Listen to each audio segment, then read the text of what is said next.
Hello and welcome to my Dare to be Happy podcast. My name is Luisa. I'm a coach for positive mindset and for ease and lightness at work, for happiness at work.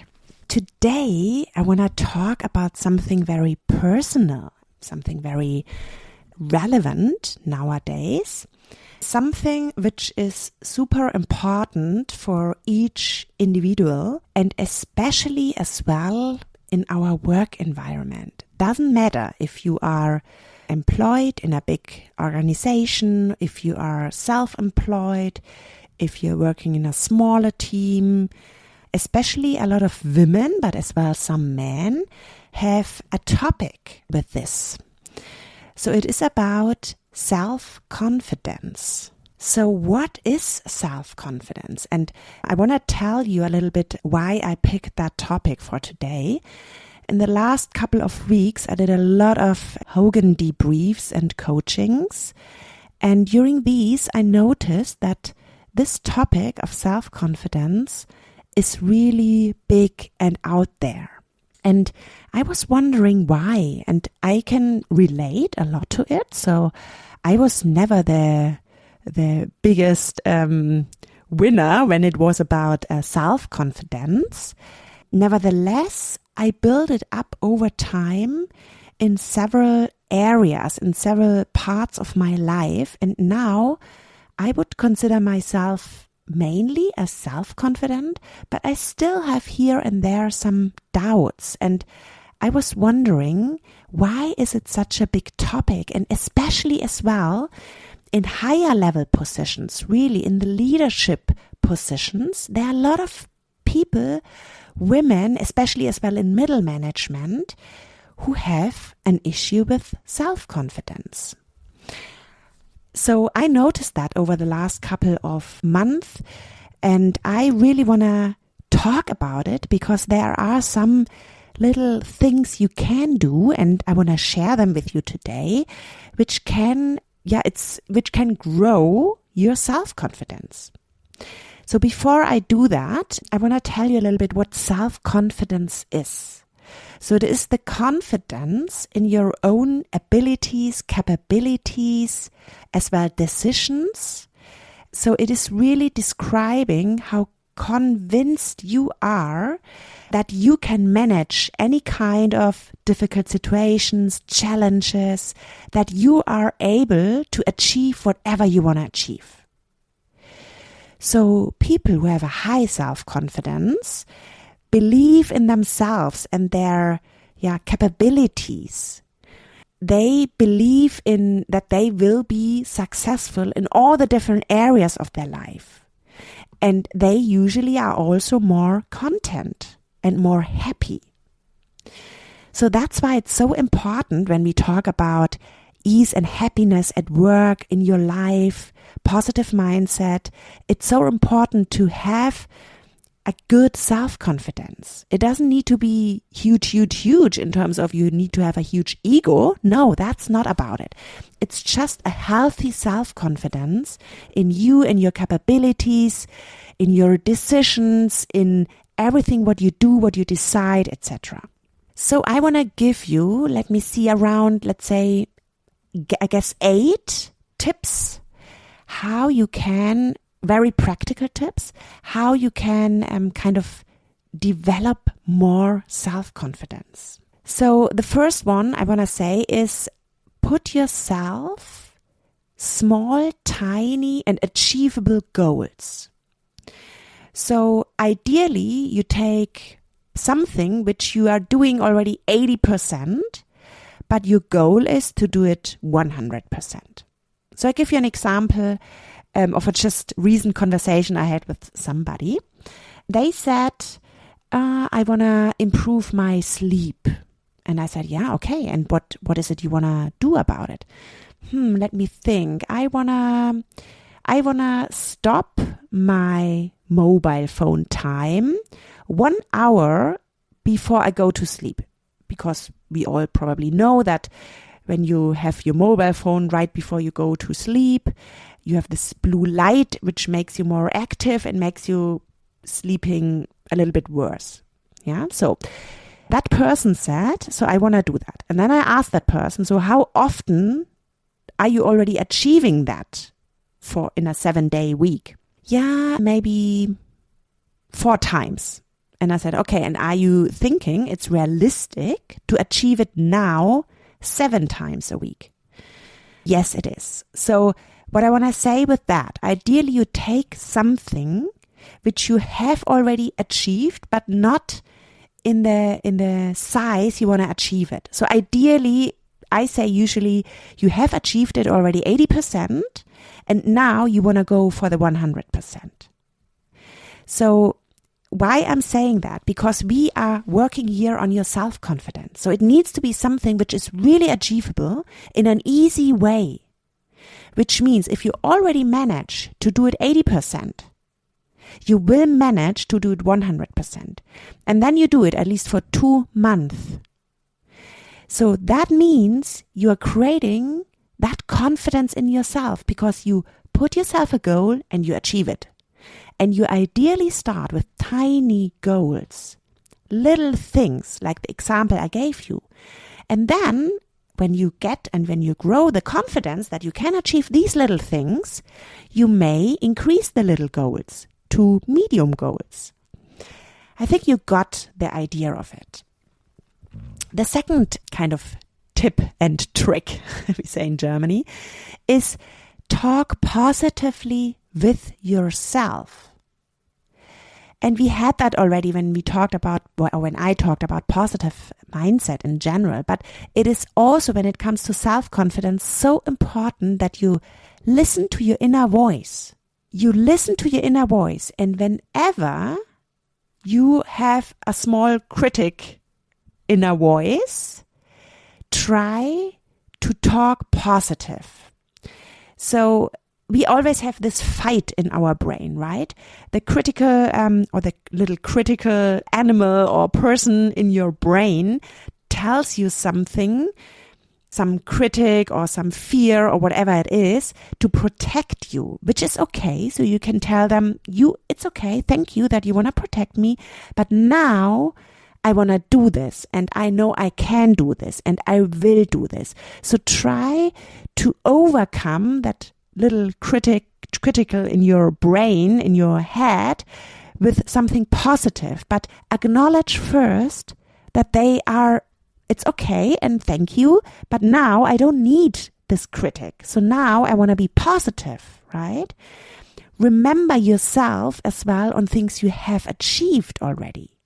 Yeah, you can support removing that inner critic as well with looking at your success jar or success glass. We talked about that a while ago. So if you collect your successes and if you remember your successes and your strength, you can start that positive self-talk. And this will increase your confidence as well in your capabilities. Number 3, we are talking about mistakes. So mistakes are a very great part of a learning process.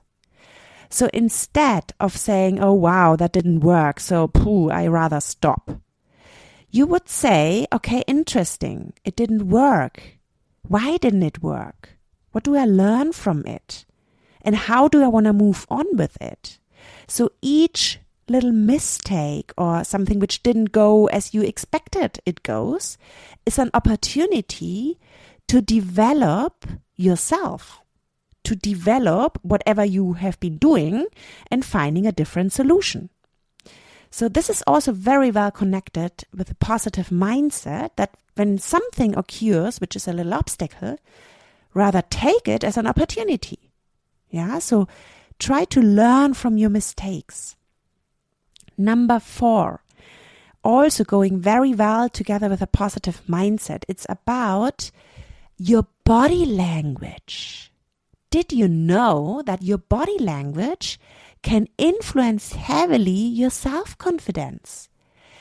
If you have a straight back, the shoulders are up, you're going straight, you have a strong kind of look and you have a little smile on your face, this doesn't only show to others a certain confidence, but it also shows to yourself that you have a certain self-confidence. It makes you feel more safe, more secure, more confident.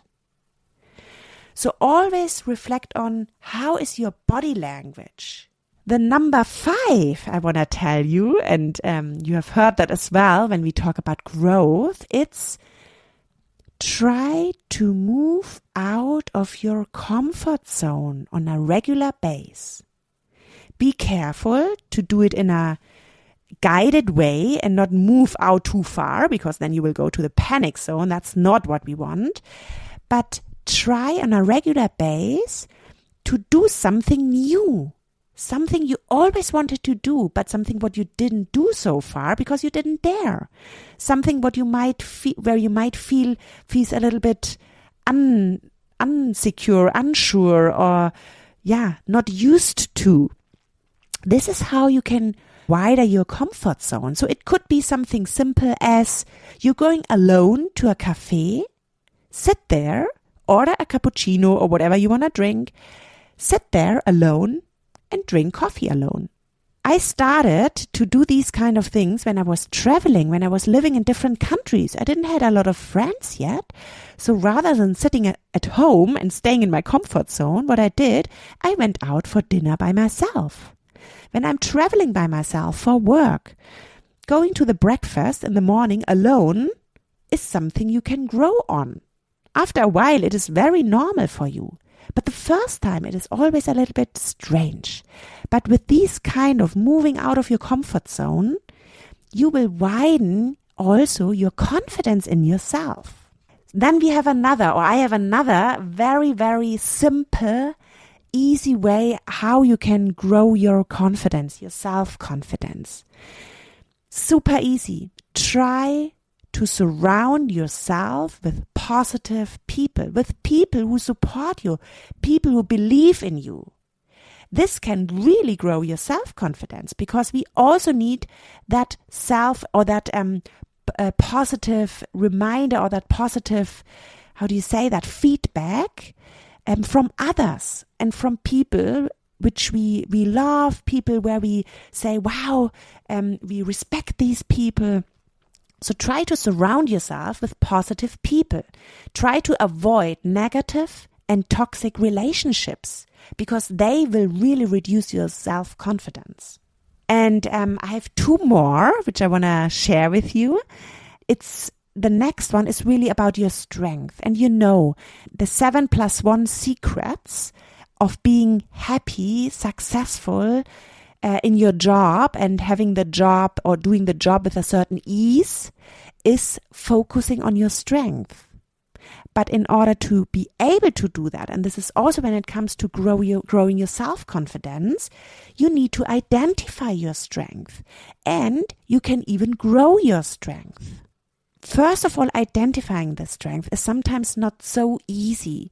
So I did one of the first podcast episodes, it's about strength. So please make sure to listen to them or to that episode, because it tells you how you can find out what your strengths are.